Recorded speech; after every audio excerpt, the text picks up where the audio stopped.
काय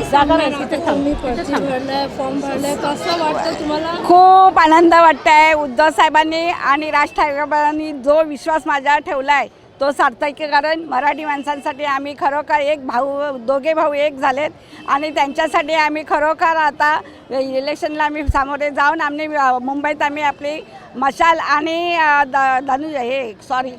मशाल आणि इंजिन दोघंही बरोबरीने काम करणार आहोत आणि आपले मराठी माणसांच्या पाठीशी उभे राहणार आहोत. प्रतीक्षानगरमध्ये आता दोन शिंदे गट आणि गट झाले, कसं तुम्ही त्याच्या प्रभाव? नाही, आम्ही आपलं सरळ मार्गी जाणार. उद्धव साहेबांनी जो आमच्यावर विश्वास ठेवला आहे आणि मराठी माणूस सगळा उद्धव साहेबांच्याच पाठी राहणार आहेत, त्याच्यामध्ये गैर काही नाही आहे. आमचा मार्केट हा मुद्दा मी पहिल्यांदा घेणार आहे, कारण आमच्या मराठी माणसांसाठी मार्केट नाही आहे. आमची एवढी 45,000ची वस्ती आहे, पण आम्हाला मार्केट नाही. तर मार्केटचा मुद्दा आणि रस्ते हे महिला प्रथमच मी घेणार आहे.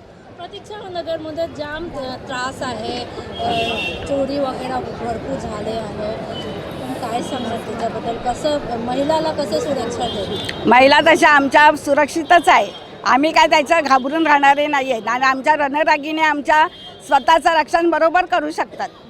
विकासाच्या कोणत्या मुद्द्यावर तुम्ही काम करणार आहात? सांगितलं ना, विकासाचा आम्हाला पहिला मार्केटचाच आमचा मुद्दा आहे, त्याच्यावरच पहिला मला काम करायचं आहे.